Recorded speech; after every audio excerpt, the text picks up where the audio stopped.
I am going to start with Gambit, aka Remy LeBeau, my favorite X-Men, so I couldn't deny bringing Gambit in.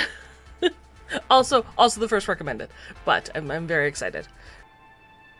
Alright, so down here we have some defining features, or a place for me to list defining features, just to make sure that we can stay as close to the core character as possible.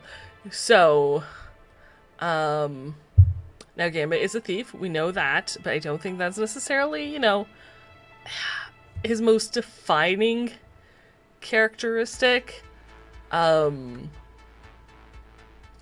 Like, when you think of Gambit, I think you think of his mutant ability, which is the ability to charge inanimate objects with energy that results in massive explosions. This is taken from the Marvel fanbase wiki, so in case you're wondering, that's where that comes from. And then, of course, usually deploying playing cards as portable bombing devices. Now, he is a thief. I'm going to actually write that down. I'm going to write down that he is a thief, because I think that is part of his personality, and something we should keep in mind.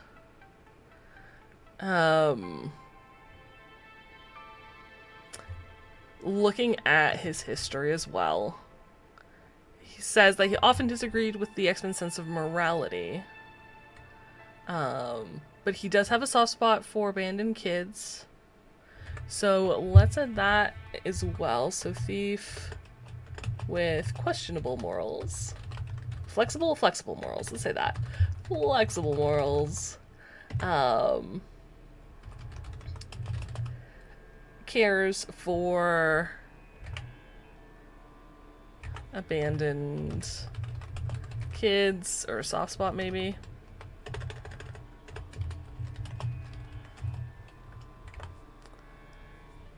Okay. And if I look at, if I don't like go too in depth, like that's just kind of like the top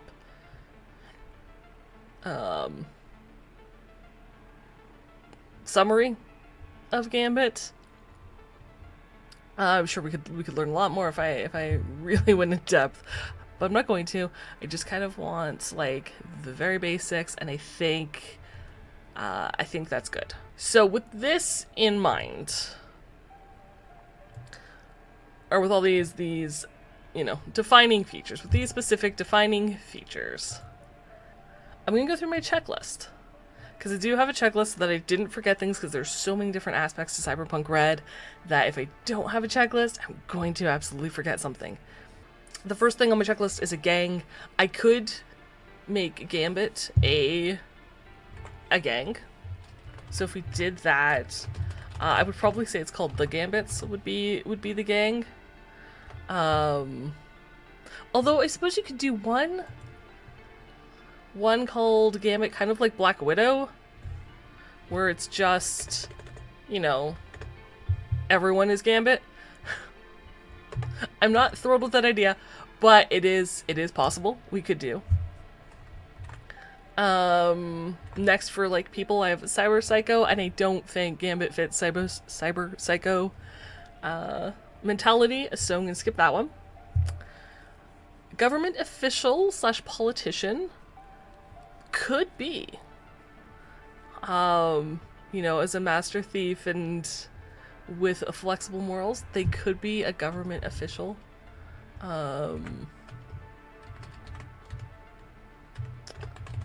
Or politician.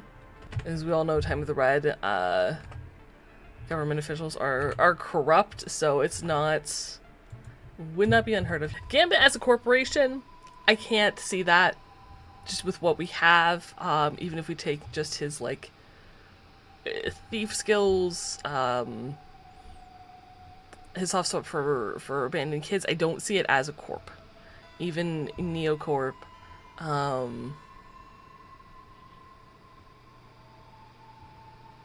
do I? I don't think so. I think maybe in location that would fit more. Yeah, could be a casino. Exactly, patient. Gambit could be a casino, but I think that's going to go under location. So, so we're going to leave it for now. As for roles, Gambit could be, in theory, Gambit could be a rocker boy. Like a close-up, doing close-up magic. Gambit could be easily a solo. We know he uses quarterstaff, so that's possible. Like David Blaine or Chris Angel, exactly. There was a really good magician. Oh man, they won America's Got Talent one year. Lim something, I think, or something Lim. He focused on close-up card trick magic and phenomenal. That's what I think of. I don't think a Netrunner. I don't think Gambit is Netrunner. Tech is possible, I suppose. I don't quite see it. He doesn't really muddle with like things though. But I mean, if you want pickpocketing skills, because those are technique skills, I suppose but he's not really an inventor. I don't know. I don't see it. I don't see his attack. Nor medtech. Or media. That doesn't quite fit. Gambit could be an exec though. Definitely of, say, a casino. Or I would say a refuge for orphan kids. I can see that making a lot of sense, especially when I did look at his bio. Him and Rogue do apparently open up a sanctuary for mutants, so I think that makes a lot of sense for him. He could be a lawman as a gang leader. Yep. He could be a fixer for, like, because he does have that, he became Master of the Thieves Guild. He could be a black market fixer. I think that's very possible. Nomad, I could see as well. That's not... I don't think that would be out of the possibility, like, out of the realm possibility, especially since it says that he's very restless and he does tend to move from place to place. So, he could be a nomad. Next, I do have, like, a clothing section of whether or not, that would fit, and I don't think Gambit feel like as like just a clothing fashion sense. I don't see it. Okay, so now I'm at location, and again, for a location, the Gambit could be a casino, or Gambit just could be a casino or an underground casino. That makes a lot of sense to me.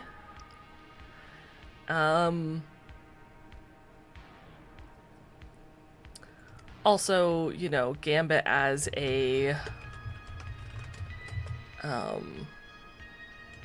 hangout for displaced youth. Kind of like a Yo-Gang headquarters. So, actually, I suppose that would also, you know, link with gang. Could do. I'm not sure if I can think of another location that would make sense for Gambit. I don't see him as an animal or a pet. That doesn't make sense. Now, as for gear, and I've broken this down because, again, otherwise I would forget. It could be a type of agent. I don't see that for Gambit. As for armor, again, I don't really see it. Not for Gambit. Cyberware, not fashion. Neural. Cyber audio. I kind of low key a cyber audio that lets you have a Cajun accent would be kind of right, I think. A specific Gambit Cajun accent. Now there is internal body cyberware, which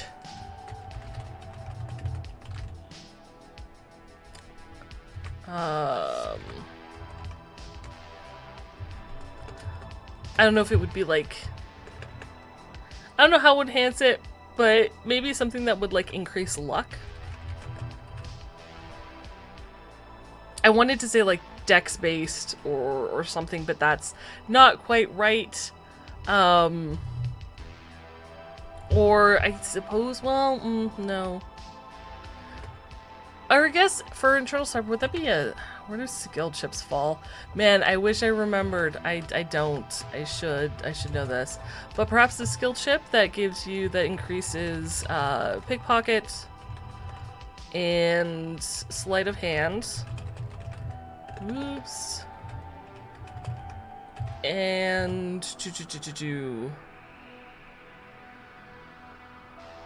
what else? I feel like if it's gonna be like a specific skill chip for this character, it needs to be more than just it increases one thing by something. It has to increase more than just one thing. I mean, it could be pickpocket and sleight of hand. I could do both. Conceal, reveal. That's it. I knew there was one more I wanted. So, could do that. I don't see anything for external body cyberware, cyber limbs. Yeah. Or Borgware. They just don't seem to fit for me. But again, if you guys have any suggestions, do let me know. Next we get into net running. So, Cyber Gambit as a cyber deck. A Gambit cyber... Ooh, what would a Gambit-based cyber deck look like?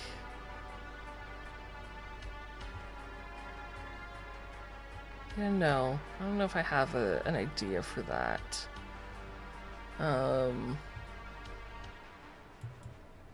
Now, if it was a program... like Booster Defender, I suppose it could be... There could be an attacker program called, you know, Gambit. Where you can maybe like hit something on a floor further.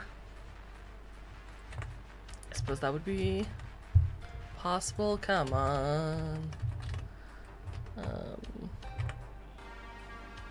And there's Black Ice programs, which are anti-personnel, anti-program, or demon, and I don't feel like Gambit fits those. Trying to think if there's like...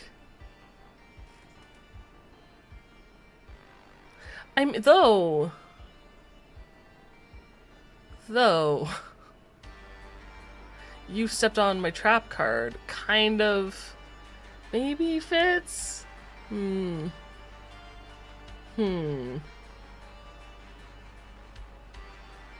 Where it wouldn't... See, that's the thing, because they're black ice, right? So they tend to stick around. I'm not sure... But I do like the idea of an anti-personal, like, trap. Where if you land on it or whatever, it explodes. But that's not how net architectures work. I'm going to try to stick to how things work in Red, so we're not going to do that. A drone. Gambit as a drone. Not really. Don't see it. Drugs, I, would say for like charisma or dexterity, but I'm pretty sure both of those exist in Hornet's Pharmacy. So, I'm not gonna look at street drugs.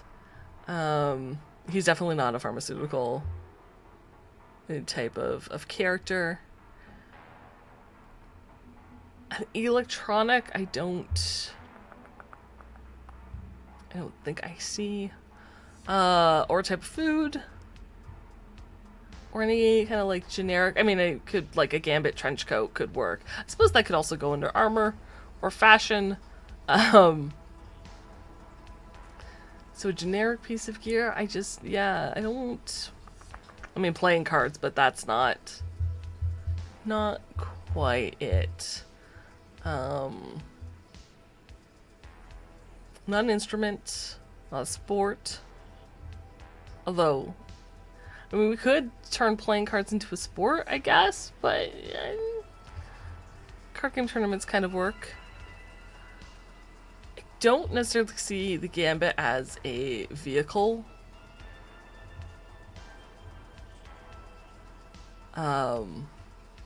However, as we move on to weapons, ranged, I do have an idea for a ranged weapon that, you know, to use like explosive playing cards as a ranged weapon.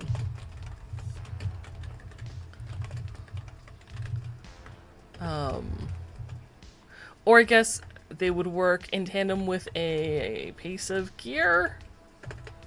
You know what? I'm just gonna leave it like this for now. We'll see how we get there. And then the last on my checklist is weather. I don't think we want it to rain explosives. So I'm going to say no. Okay, so now that I have now that we have our list of options, generally I choose from here. I really like the idea of Gambit being a rocker boy, using close-up magic, even if I multi-class them into a solo. I think that would be a really slick idea. If I was going to make him into an NPC, that's probably what I would do. Also a casino exec. Really, I like that idea too, which is slightly problematic, especially if he's like the leader of like a yo gang or like street kids. I could see. But I think what I would like to do, at least to start this off, with his defining features of the ability to charge inanimate objects with energy that results in massive explosions. You know, that's kind of Gambit's core defining feature. I think I am going to go with a ranged weapon of explosive playing cards.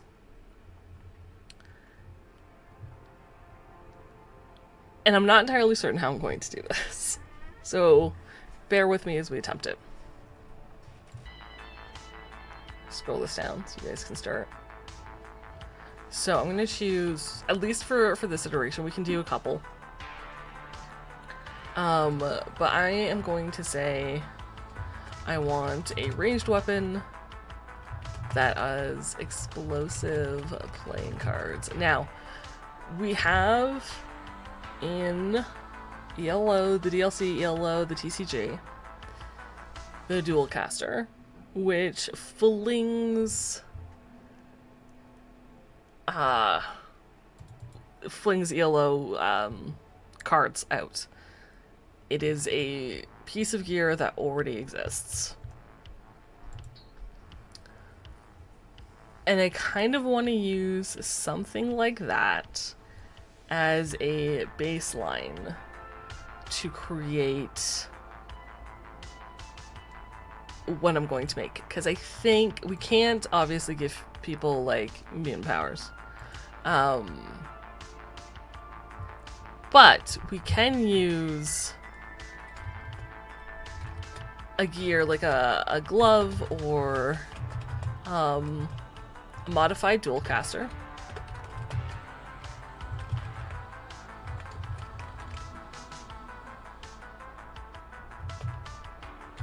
That, let's see, that coats the cards in... How would this work? How would this work? Think.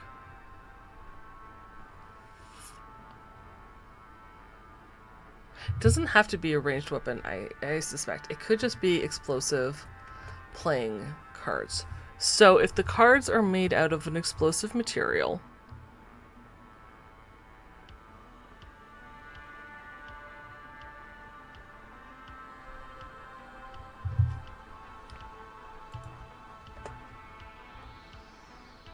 my original thought was it would, you know, coat the card in something explosive, then when it impacts. That's not necessarily that's not realistic. But if the material is in, or the card is built out of the material, and you can send a signal, or upon impact it hits, I think that's more likely.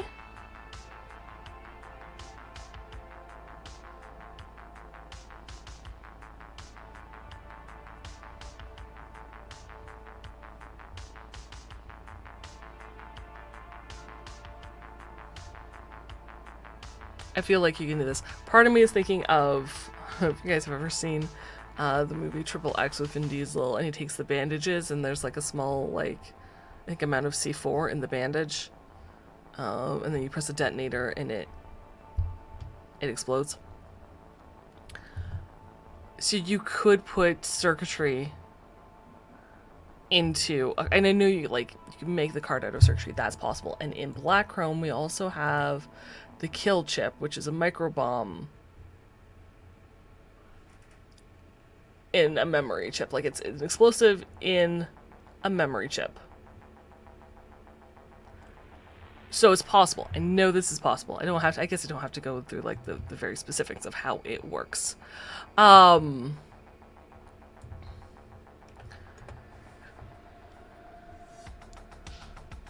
with the what is it called? I have it here. Kill chip, 100 micro bomb.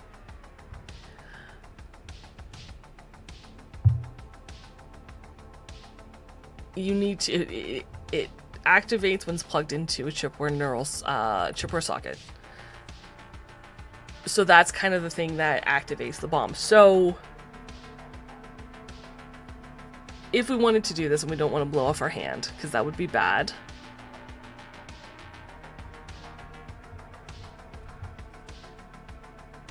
I wonder if if you fling it through the glove or through a dual caster, it sends the signal that it's like activated, and then whether it hits or within 1 second or whatever, it explodes, right? The second of it firing, that's when it explodes.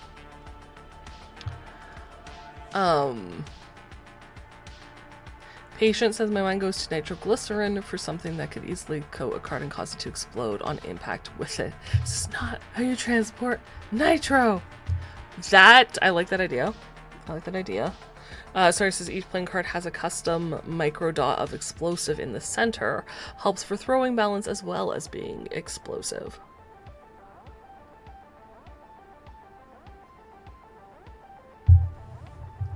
Okay, so I suppose then that leaves us with two options.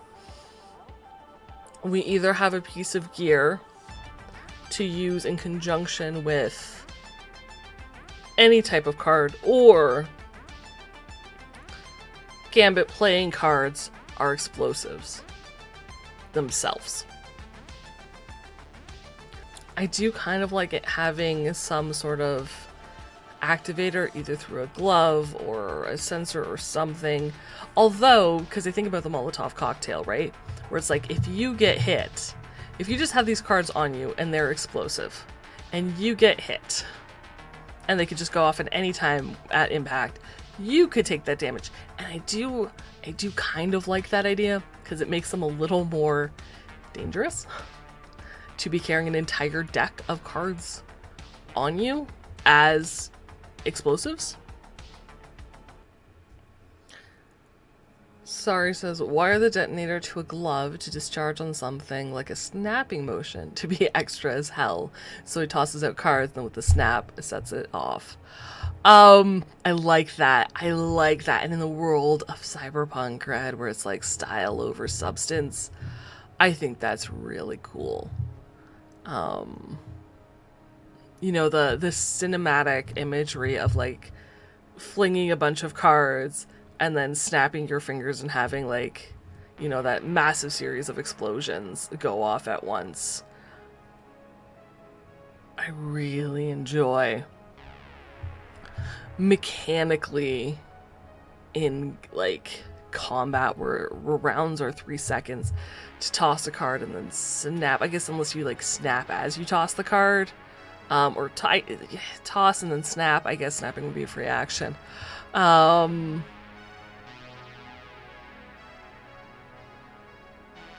do like it. I really do like that. And it does fit. I think it could also be on a voice command. You know what? I like.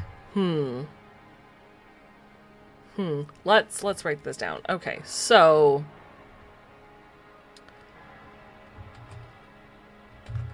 either like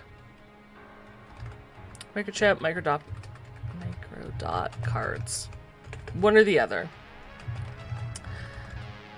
that explode on an audio cue.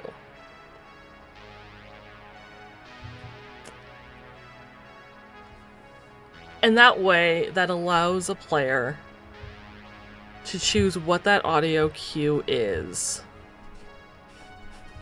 that fits with their personality.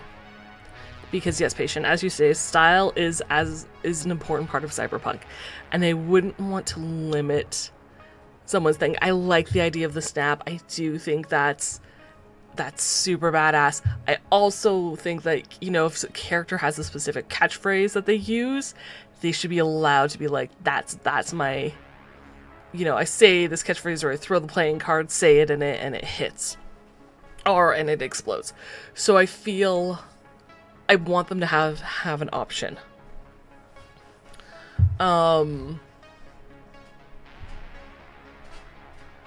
So I'm gonna, you know what, I'm gonna remove the gear. It's just going to be cards. However, audio cues are set via the card deck box. Let's go with that. Any cards in the box are set with that audio cue. Can be changed with a rate of fire 1 action in case they're doing it in the middle of combat, because players. So you would speak, we'll say like you speak the audio cue or whatever it is, you if you snap, you snap. You record the audio cue through the deck box, and that, you know, microchip technology syncs it with all the cards that are in the box at that time. So if you want some to snap and you want some for catchphrases, if you want to mix and match, I'm not going to stop you. I think that's really fun. Then, let's see. What are... Okay, the dual caster. Let me see. Exotic medium pistol, 3 rate of fire. It's got a rate of fire of 3. If it's the only weapon you're firing this round, otherwise it's a rate of fire 2.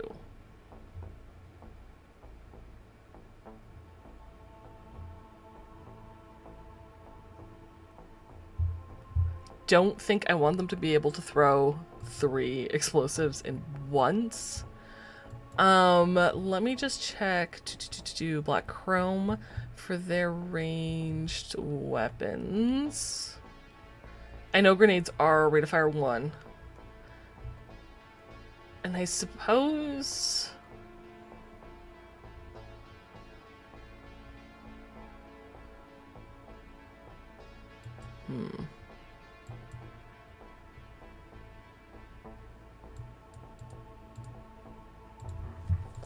I'm trying to think.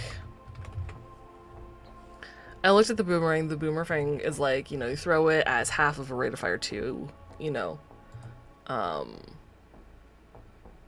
attack. And I'm wondering if that wouldn't be better where the cards are a rate of fire 2 attack, but also stating the audio cue, whether it's a snap, whether it's a catchphrase, whatever you want it to be, is an action. So if I make it a rate of fire 2,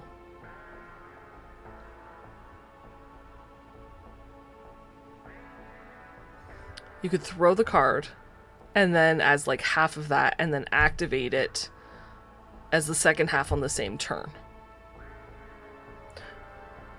And now I'm trying to think, I'm like, well, if I throw 2 cards, one on each one on one person, one on another, that would take up my 2 turns. And then on the next turn, if I use that, both cards would go off, right? If they haven't removed the card.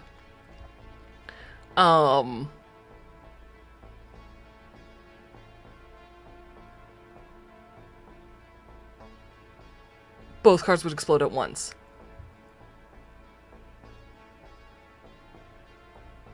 Do I want that to be a full action? Or still, I guess it's still rate of fire 2. You'd still be able to do something with any other rate of fire 2 attack.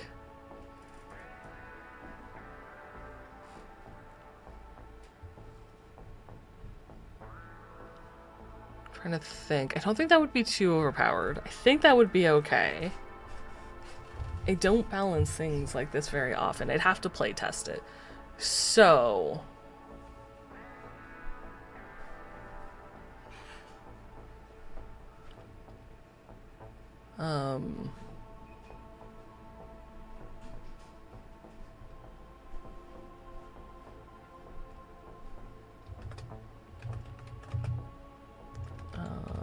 So how do I do this?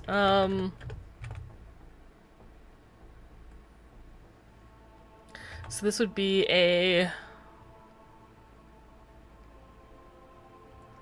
What is it?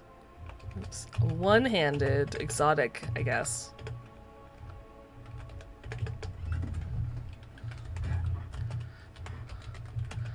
Exotic weapon. Technically it's a deck of cards, but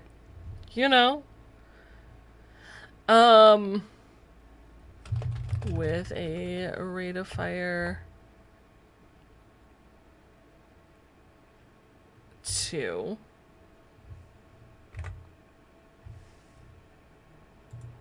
I also don't want these to be as powerful as a grenade.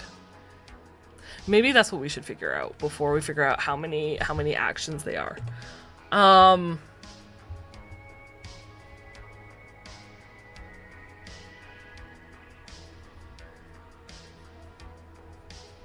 Because explosives are generally like, but I don't want to make it too complicated. Oh, how do I do this? Okay, think. Because we have options, right?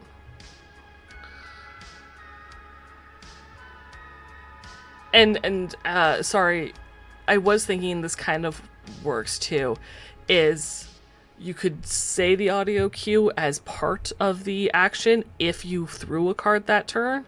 Otherwise, to activate multiple cards, it becomes its own action, right?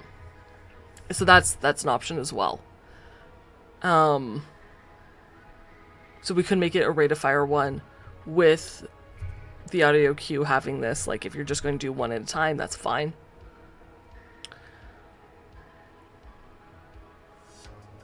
Because I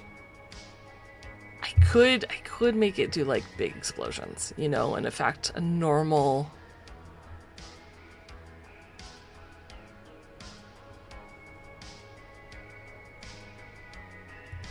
area. I also don't or because it's like a card and it's very specific, I wonder if it wouldn't be better to just hit one target in a 2-meter area, but it's concentrated. You know? So either it can ignore a half armor, or it does more damage. Like I can up the damage with the, you know, the trade-off being that you're only hitting anything in a 2x2 square, or 2 meter by 2 meter. So you're only hitting something in one square.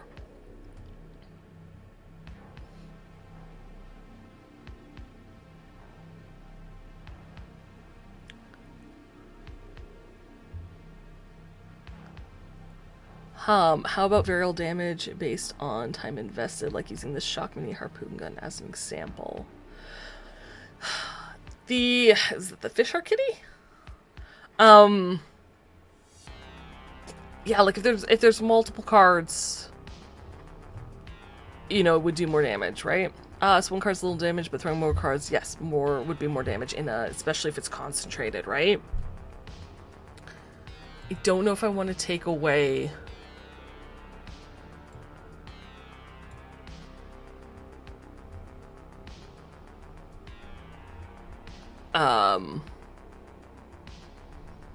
the power of just throwing one. So I do like that. I do think that more is going to go off. It's kind of like auto fire almost in that way, right? The more cards you have, the bigger the explosion in that area, so long as you're, you know, in that area. And you can have multiple cards on a person or a 2x2 square if they don't remove them. So I do like that. So that's gonna need a bit of balancing. I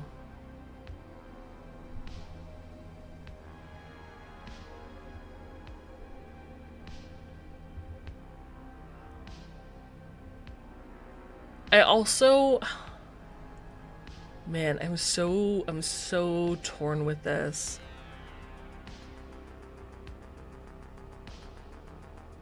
I don't want it to use a basic weapon skill.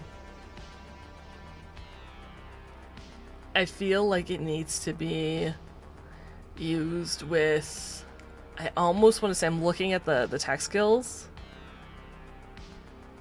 and I think pickpocket makes the most sense. Athletics, yes, athletics is for throwing weapons, but that's like throwing a baseball. I can throw a baseball. Can I throw a baseball relatively well? No, but I can throw a baseball. Flinging a card so that it does enough so that it cuts through the air and is going to hit someone, that is a technical skill. That takes a lot more practice and effort. It's not just using my weight and my momentum to throw. Like, there is skill involved, kind of like flicking a coin, right? There's a lot more finesse. And I kind of wanted to use Conceal Reveal, except I don't like that it's an intelligent-based attack. I feel like it needs to be a technique-based attack, which is kind of frustrating. I could do Paint, Draw, Sculpt. That's kind of in there. But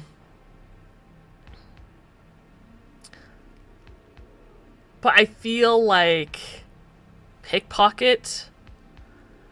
yes, exactly. Pickpocket is a tech skill, given that it's Gambit, and Gambit is a thief, and pickpocketing requires a lot of, like, finger dexterity and how to, like, manipulate and pull and, you know, or plant, or, you know, have that kind of movement technique. I think that makes the most sense. So these explosive playing cards, I think, are going to be fired using the pickpocket skill, which is so random, but I feel like it works. And it kind of really fits the whole, like, thief theme, that the only people who can use this would be, like, skilled thieves.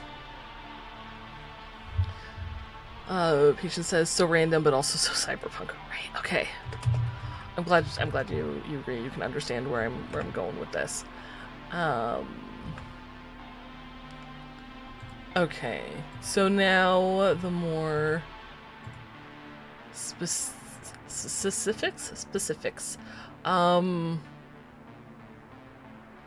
Sorry, do you like your idea of the multiple cards adding greater?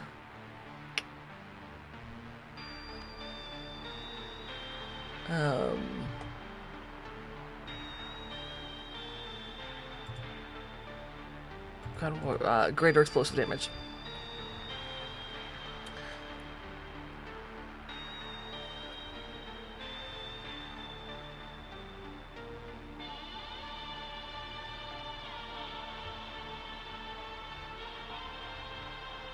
Okay.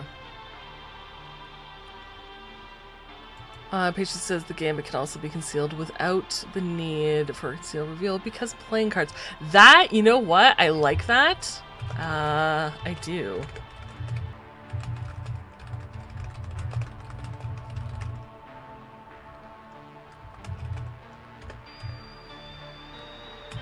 Any attempt to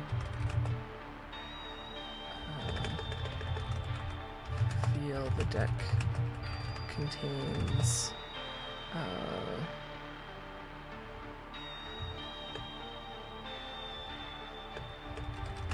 no, it does not contain normal playing cards because it's easier for my brain to word.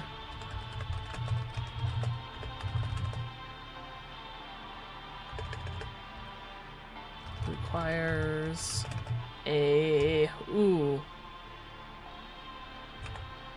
kind of skill check can we make this? Part of me wanted to say demolitions, but because we're using, I suppose I could do both. I could do a demolitions check or a weapons tech.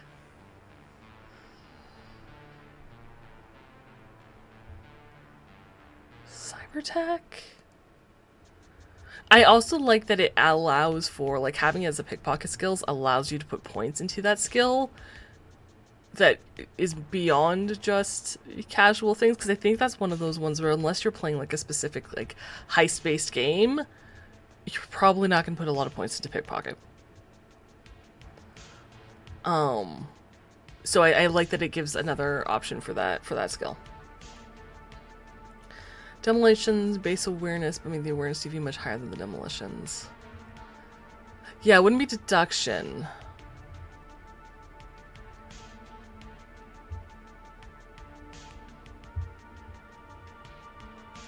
It could possibly be perception. I feel like though as an explosive, demolitions does make sense though.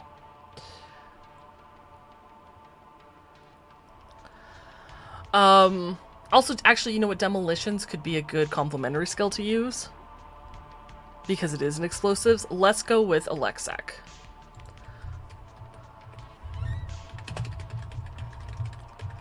Electronics.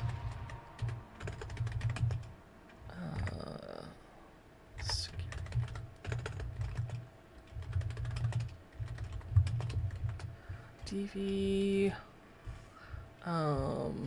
And then in my stuff, I like to put like a note. Normally it's like Justice Tips. It's a great complementary skill check. There we go. And as for DV, for some reason I don't have my GM screen up, which is ridiculous because I should. It definitely has to be professional level training to spot. I think to spot an explosive. You know what I mean?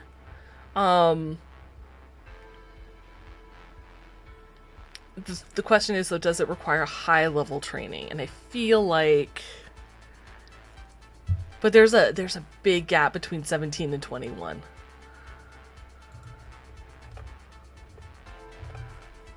I'm just gonna put DV 17/21. Depending on how much damage we decide that this does, I think we'll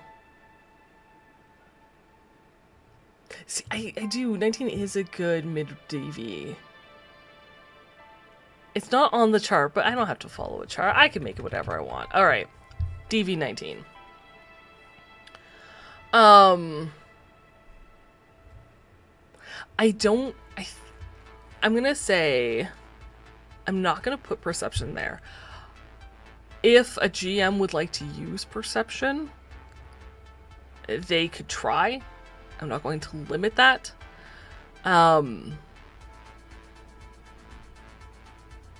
However, I think someone would have to know that, you know, playing cards or even have the possibility of being a bomb. They have to know what they're looking for. And I think that requires knowledge beyond just what I see with my eyes. So I'm not going to put it down there. However, if a GM wanted to roll, you could use perception and put it at a higher DV. Doesn't stop them, right?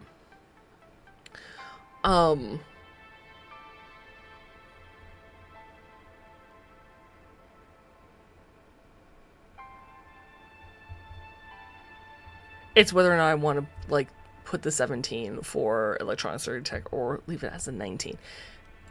And we'll see how it goes. So, how much damage do we want these fancy little cards to do? There's a few things we can base on. We can base on the dual caster, we can base on the Fisher Kitty, I can base on the boomerang as well. Where it's like, if this is like all you're doing, it counts as this. So with the Fisher Kitty, it's like, it's a rate of fire 2 weapon. So you shoot out 2 tongs and 2 harpoons, or rather, it takes an action to remove 1 harpoon. Or as a rate of fire 1, you send the current. But I do like the idea of them being able to use the audio cue the same turn that they flick out the card. So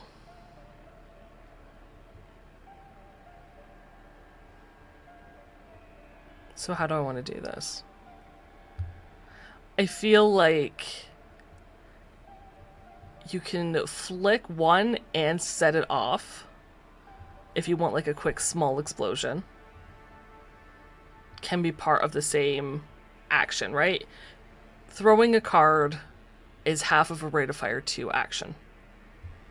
So you can either throw 2, and then triggering the audio cue is a rate of fire 1, or half of a rate of fire 2 if you threw a card that turn. Okay. So drawing a card from the Gambit, which is really a deck, is a free action.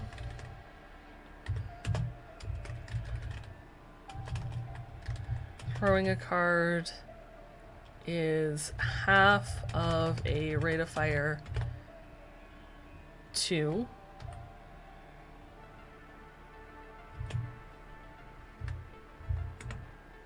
You know what, let's just have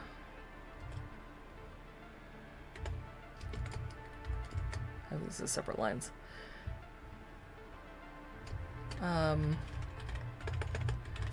Issuing the audio cue is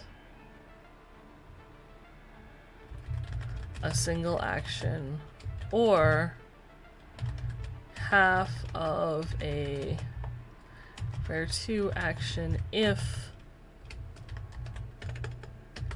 a Gambit card was thrown in the same attack action.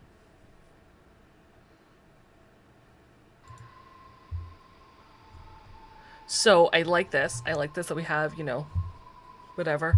Removing a card from an object, person, whatever. Removing, actually, you know what? I should be removing 1 card. Takes an action. So you'll always have at least that 1. But granted, I mean, even if they put the card down, it's still going to explode. Which is kind of fun for GMs and maybe players. You know, because they can always pull the card off and then run or move, but where that card is, it's still going to explode.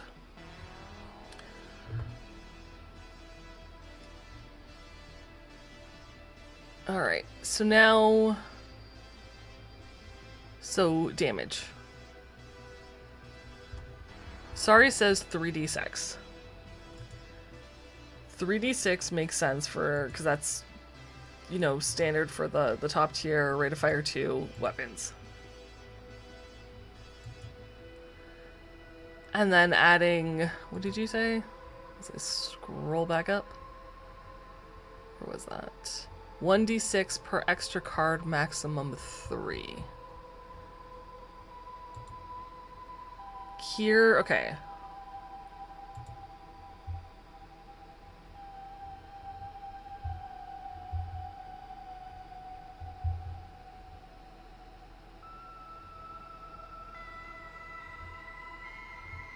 Because it's still going to explode.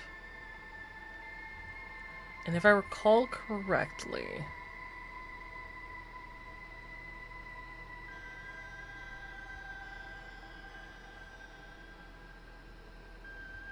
rocket launchers are 8d6. That is the highest you can go.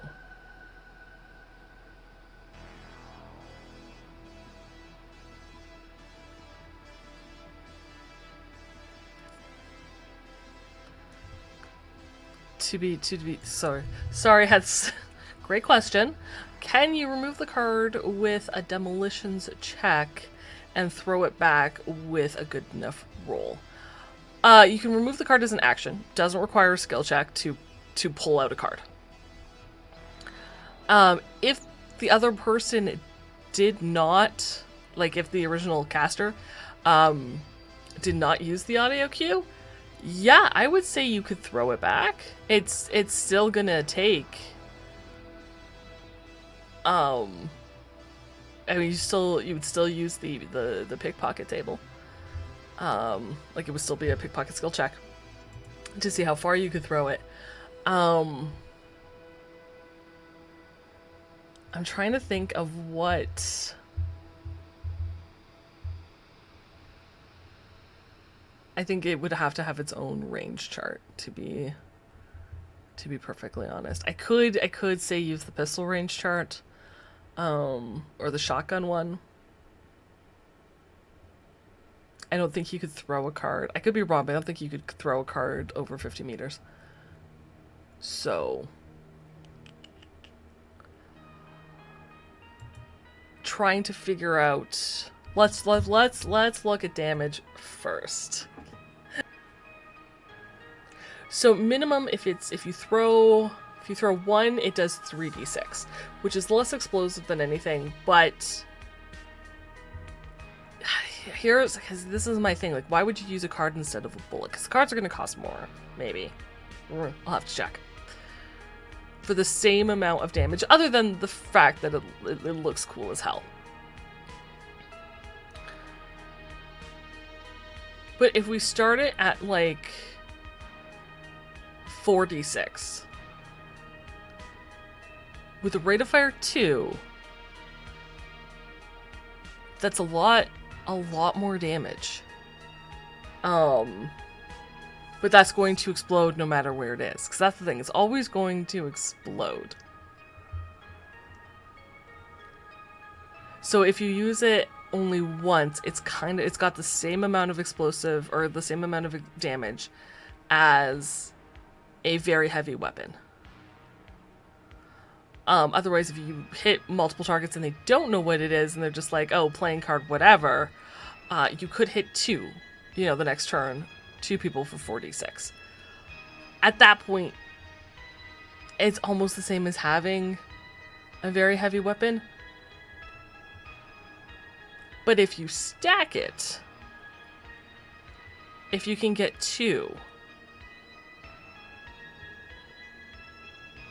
if we leave it at 4d6, but 2 stack to like a maximum of like 86 damage. So if I throw 2 at a person, and then they remove one.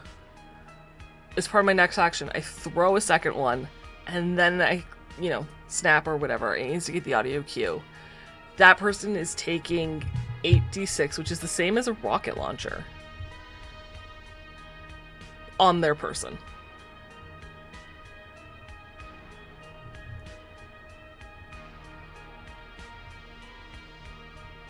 And that feels worth it to me.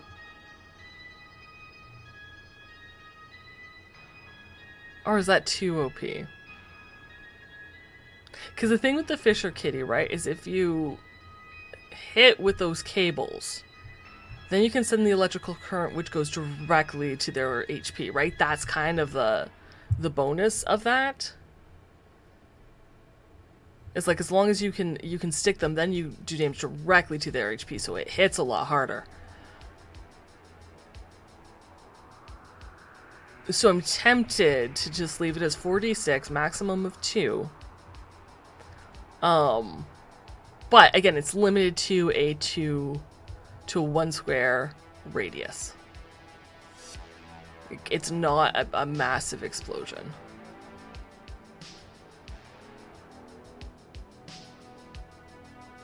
Then again, if you use them to set as traps and you put like 2 cards in 2 squares, you could have that big like rocket launcher boom effect if you planned it early enough. Is that game breaking? Okay. So 12, 14, maximum 2. So damage.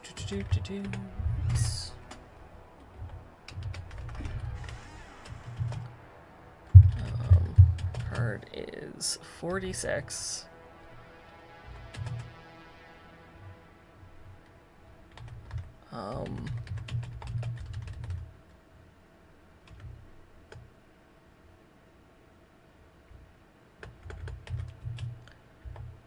Two.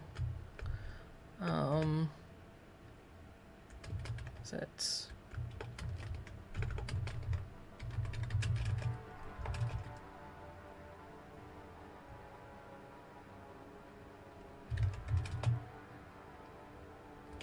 Two cards per square, but I haven't put that in here anywhere.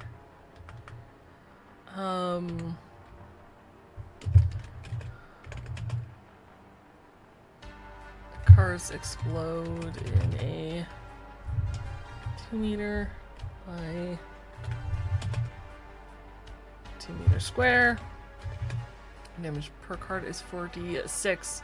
Maximum of 2 cards per square. That makes sense, right? I feel like I've written it out because we've talked about it. It makes sense, but if I put it out in the world, people are going to question it. And part of me is like, oh, I feel like a true game designer now because this must be how they feel all the time. But I could put an entire stack of playing cards in this 1 square. Yes, you could. It's still only going to do 86. I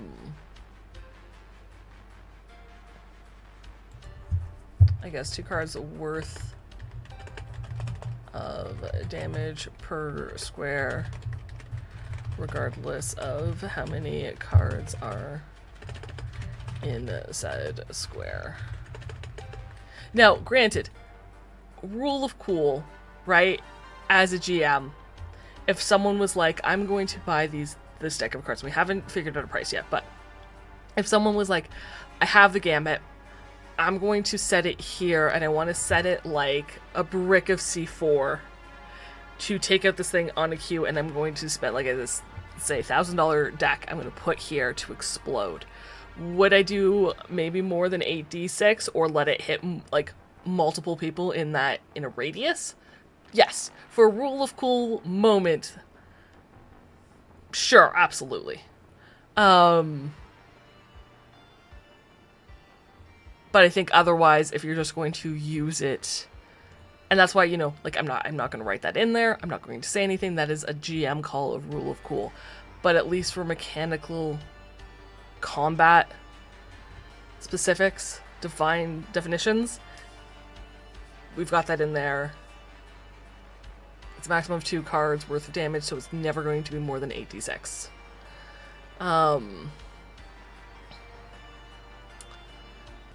That when they draw a card from the Gambit, is a free action and arms the card. The drawn card, the card drawn, does it matter? English doesn't, odd. Otherwise, of course, if you snapped and it just kind of and you have the deck of cards on you, they would all explode. We can't have that. That would be really, really bad. So it activates, like it's armed when the card is drawn. As for critical failure, okay, this is what I'm going to say, because I'm thinking we could do on a critical failure, you know, it hits you instead. But I think that's also up to the GM. It could float in between the two of you, or something. It could land on your weapon if you really, really wanted. But hitting you for 4d6, although your armor will still be in place. But I was thinking, because there's like body critical injuries where you have a dismembered hand. And I was just thinking, you know, when you try to fling a card and it gets stuck to your fingers, if a critical, like, if your throw is so bad, if your critical failure is so bad that you don't pay like a 0, like if you get 0 or less, or maybe 2 or less, it sticks to your hand and you take the dismembered hand critical injury.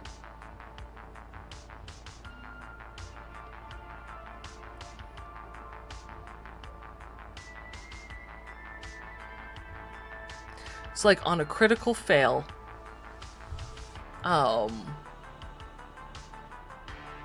I don't know if I want to do like multiple things where it's like on a critical fail, it hits you for 4d6, but on a critical fail of, you know, where the result is 2 or less, is less than, equal to, or less than 2, you take the dismembered hand. Critical injury.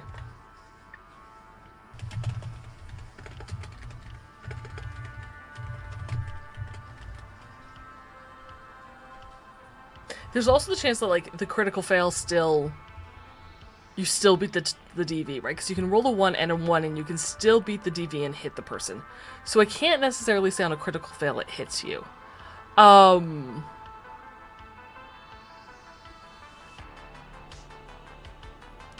But if it's a severe critical fail, like that's the thing, right? If you fail so hard, I think you should lose the hand. I don't even know that I would make it an endurance DV. I think it's just, if you fail to the point where your DV is 2 or less, I think you lose your hand.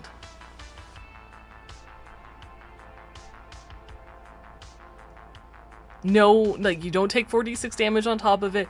Don't take the bonus, like, you probably take the 5 damage. Let's be honest, you lost your hand. But you lose the hand, like, all that damage is concentrated on the hand, and it's gone.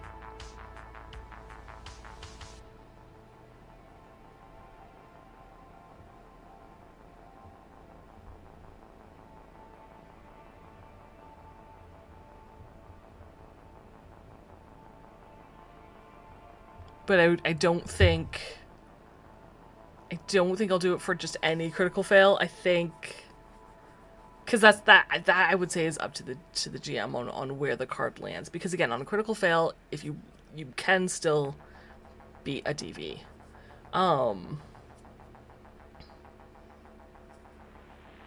So maybe you aimed for their chest and instead the card hit their foot, or the kneecap. I don't know. It's Cyberpunk. Have fun with it.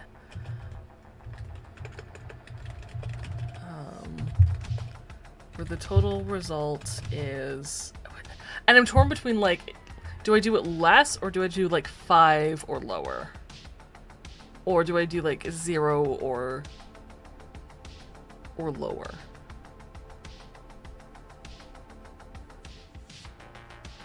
Like, this is a pretty badass thing, and I feel like if you fail so spectacularly,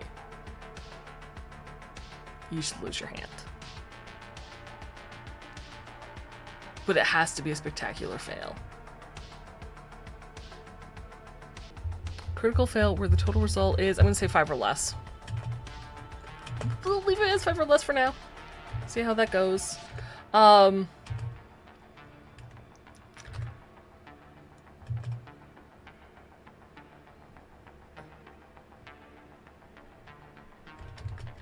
The Gambit card sticks to the hand of the individual throwing it,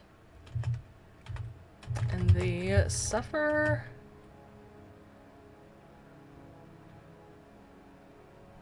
the dismembered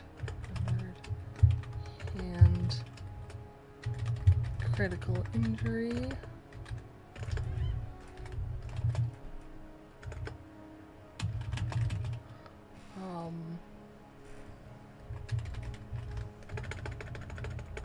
And take the 5 points of critical injury damage. They do not take any additional damage from the oops explosion. You lost your hand. That's all. I'm taking away your hand, but I'm not dealing 46 damage. Dealing 46 damage would probably be better for the person, to be perfectly honest. Alright, so we've got the damage. We know what it is. I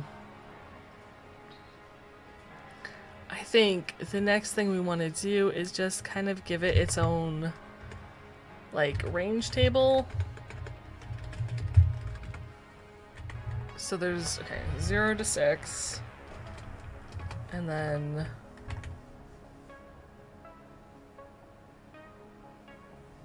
7 to 12.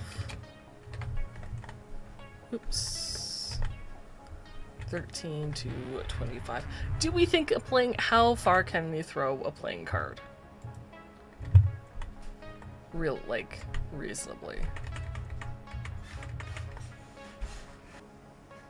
Card throwing world record. There we go. Let's look at this. The current card throwing world record for the farthest card throw of 65.96 meters. So that is the world record. So we actually can go higher than I thought we could, which is kind of crazy. 26 to 50. And you know what? The chart is 51 to 100. Probably can't throw like 100. I realize this, but because you can technically get over 50, yes. So, but I'm going to make the DV obviously a 30, because 30 is, you know, an absolutely legendary moment. If somehow you were able to flick a card at a fleeing person that is over 50 meters away, that is world record. That is legendary. That is a moment you can have. Enjoy it. That's freaking badass. I think I'm just going to go increasingly more difficult, because I just feel like I don't want to go like 15, 13, then back down to 15, because I feel like it should be more difficult. But it can start at higher too, which I might, you know what, I might do, because it is playing cards, and it is more difficult. So Gambit is a specialized deck that holds, you know, Gambit cards. You record your audio cue into the deck.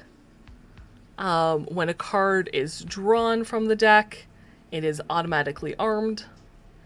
Then you can either throw it or place it, and then once that audio cue sounds, it explodes.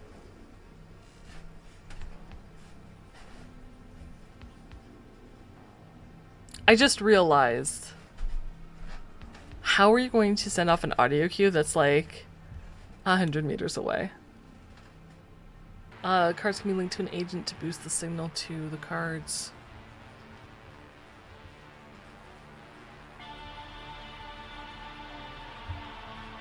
Could be. It could also be because you can, you can change the audio cue.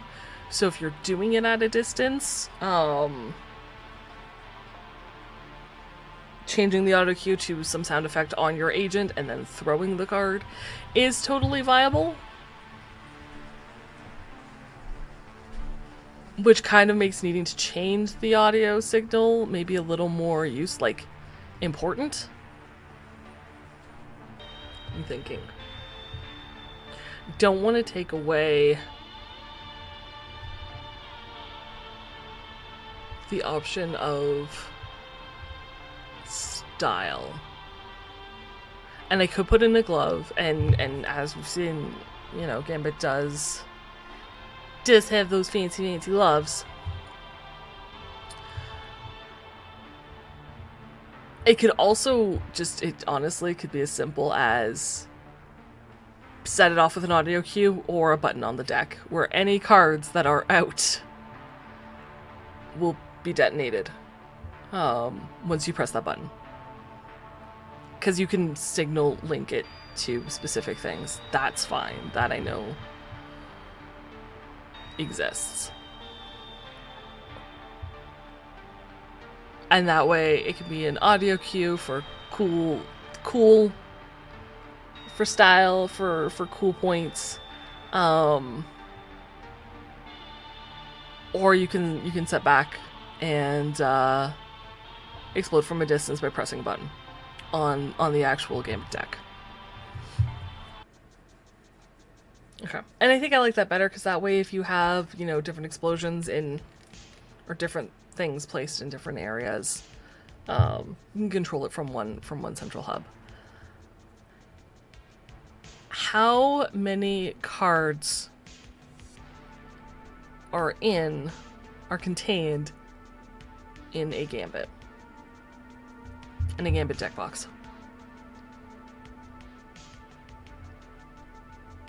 This is the equivalent, I guess, of,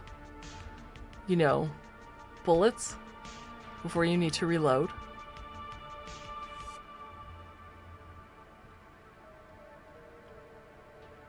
It could be like a full 52 cards. There's a lot of explosives to be carrying around.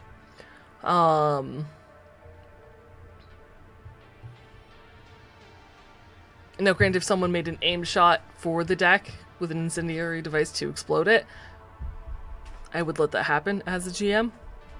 I don't think that needs to be written down in the rules. Let's see. Very heavy pistols, which are 48, have a standard magazine of 8. What is it called? An extended mag? Which I think just doubles everything. I think that's how they did it. An ELO deck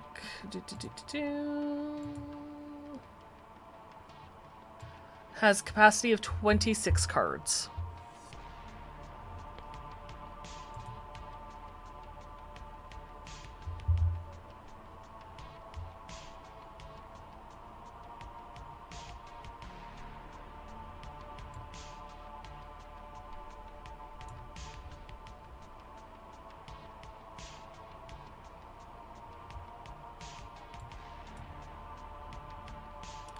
So, okay. And I was looking at the clip chart, the extended. If you get an extended magazine for very heavy pistol, it holds 14. However, if you get a drum, it holds 28. So 26 seems appropriate. So let's say, oops. Gambit deck holds a 26 Gambit cards. Well, that's the thing. It would just, the deck itself would hold 26. Now, because here's what James always says, and I think a lot of people forget, is a tech can upgrade this Gambit deck. They could also tech upgrade every single card within the deck. So a tech could upgrade the cards to have to do incendiary damage in addition to auto piercing.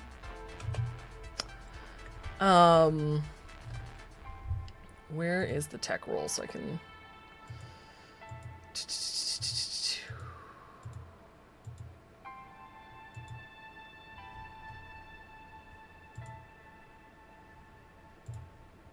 see that chart of things?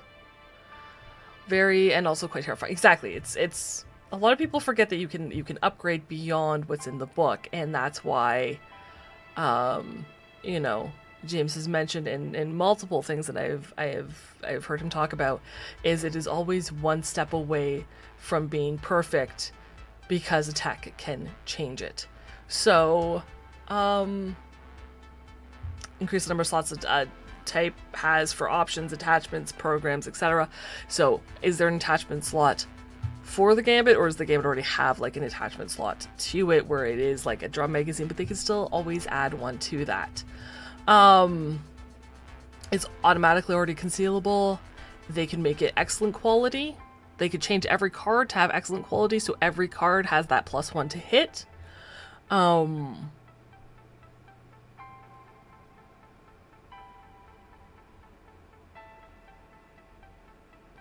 Allow an exotic weapon to fire one variety of non-basic ammo for its ammunition type.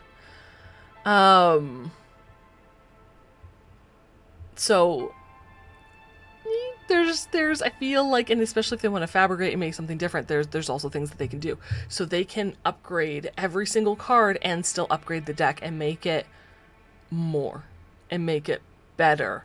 So part of me wonders if a Gambit card, like a Gambit deck, should hold less so a tech can upgrade it to hold more, or if I leave it as is and just send it out into the world and see what madness ensues. I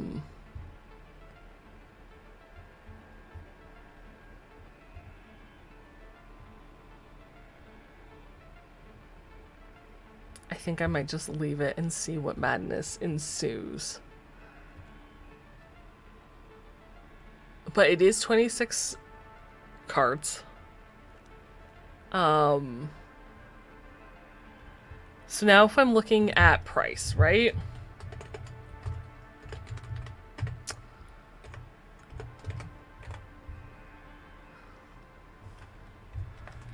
I believe armor piercing. Patient, I vote for madness. Yes, I believe armor piercing bullets are 100 per 10. Okay, so armor piercing is 100 for 10. So we're gonna round up because it's the dark future. So the cards are like worth 300.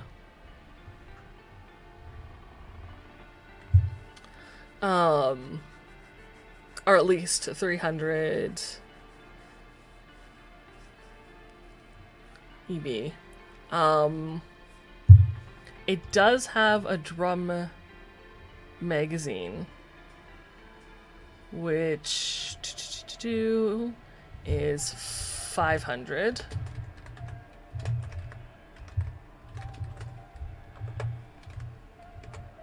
Right? Because that's why it holds so many. It is also I guess technically it explodes, but grenades and rockets are purchased individually.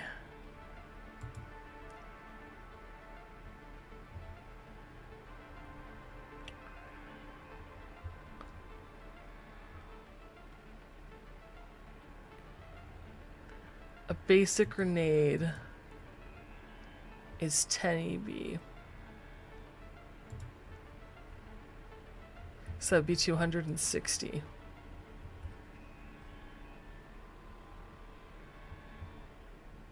No. Yes.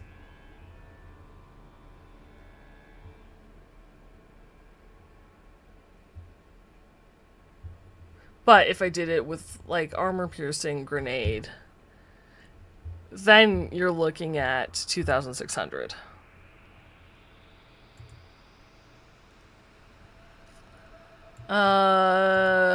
Oh no, basic is not available for grenade. Sorry. Armor-piercing grenades are purchased individually, which is 100 EB. So it would be 2,600. And even though these kind of do explode, I'm not getting the AoE effect that a grenade does, right? Like, that's why they're so expensive, is because it does hit an AoE. Where I feel like these are more, even though they explode for flavor, these are closer to bullets than they are a grenade. Because you're not going to replace the deck. The deck is kind of like the Gambit is the deck, not necessarily the cards inside. But the card deck that has, you know, your audio cue, that records your audio cue, that spits out these cards.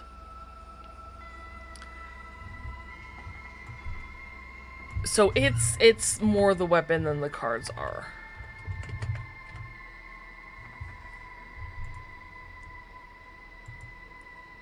It's not an excellent quality, but it's a what is the word? It's an exotic weapon.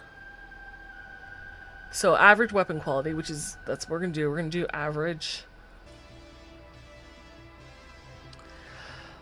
Sorry, it says, since you max 2 cards per square, 2 cards equals a rocket. We sell rockets individually as 100 eds per 2.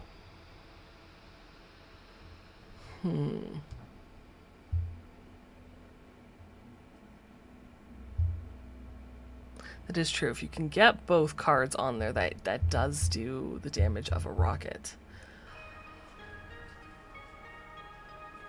They do rocket damage, treat it like rocket replacement. They do rocket damage if you double them in one hit. They do very heavy damage if it's just a single. So I like it. I like that it's like per 2. So 100 ebb per 2. Full deck costs 1,300. Oops.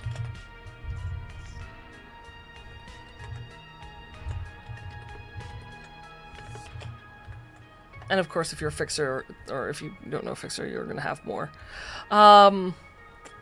Booster pack. 2 cards booster pack. Oh, as the code when you order them from a fixer. I like that. Yes.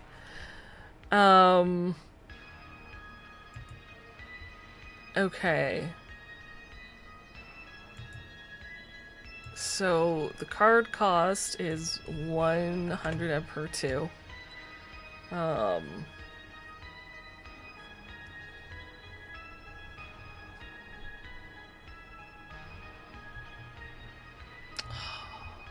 Part of me still thinks it's real expensive, and I'm wondering if it shouldn't be like per 4? Per 5?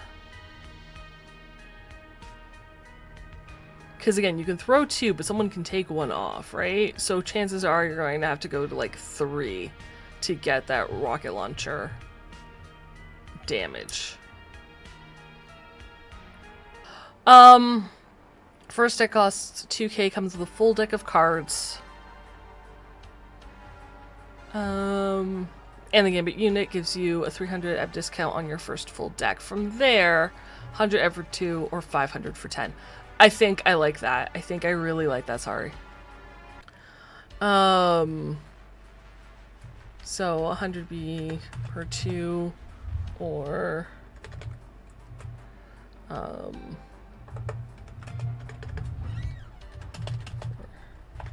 10.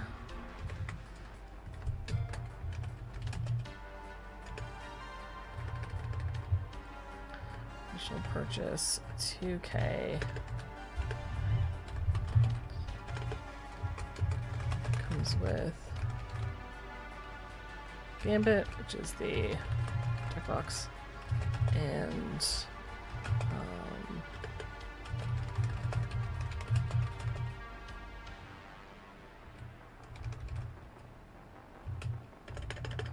with 26 cards. Okay. So, initial purchase 2k. Get all your 26 cards. And then you can either buy it 500 for or 100 for 2 or 500 for 10. Yeah. No, I like that. I'm okay with that. So there we go. If Gambit was brought into Cyberpunk RED,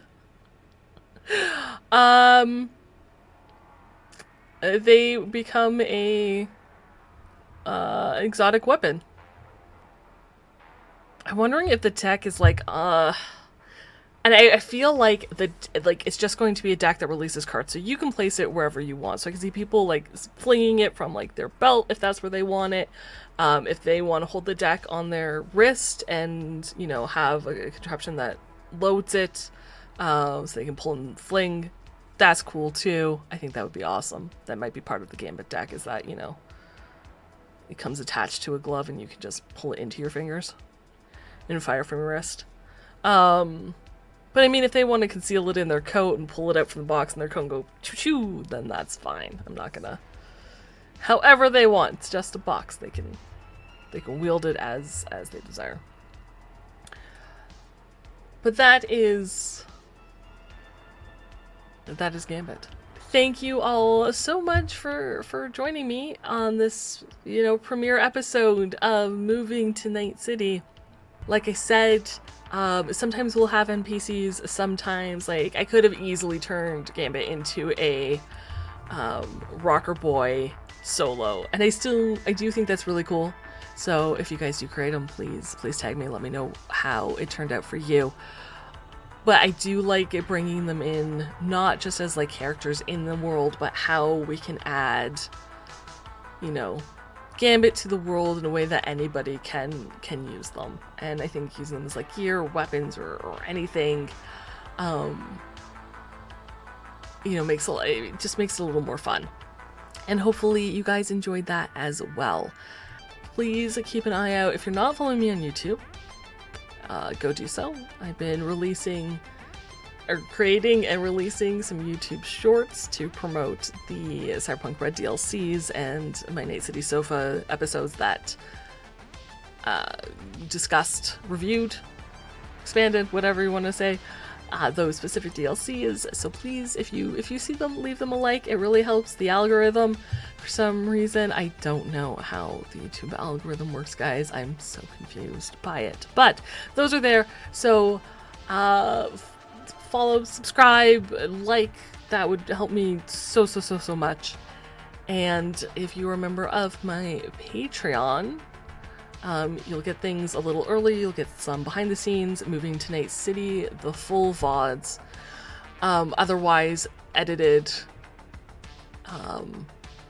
episodes where I'll break them down like per character. So I'll release just Gambit and I'll release just Nightcrawler. Those will be on YouTube eventually as their own little segment and section. So you can follow me on YouTube for that. Anyway, you will get Moving to Night City content there. Patreon, if you're a paying member, you'll get the full VOD and you'll get it earlier. Also, I released some new homebrew for Patreon members earlier this week. I released Ziggur Apps, which is the Ziggurat app store, and 6 different apps, including Elflines. Elflines? Did I say Elflines or Elflands? I should have made it Elflines if it's not. Elflines Next Top Model. And there's that one, there's Stuff It, and Castle. There's 6 different apps that kind of range from, ridiculous to helpful, maybe. And let me know what you think. That will be released to the public on Tuesday. So if you want access to that, the link will be on Blue Sky or promotion channels in Discord, or you can become a free member of the Patreon, and you'll know once that releases for free. I think that's it. I think that's good for a closing speech. It was probably too wordy. But there we go. Thank you all so much for being here, for joining in. Please let me know what you thought of the segment. If you're excited to see more, if this was fun for you, I don't know. I had fun. I don't know if it was fun for you guys. So any feedback would be really, really, really, really appreciated.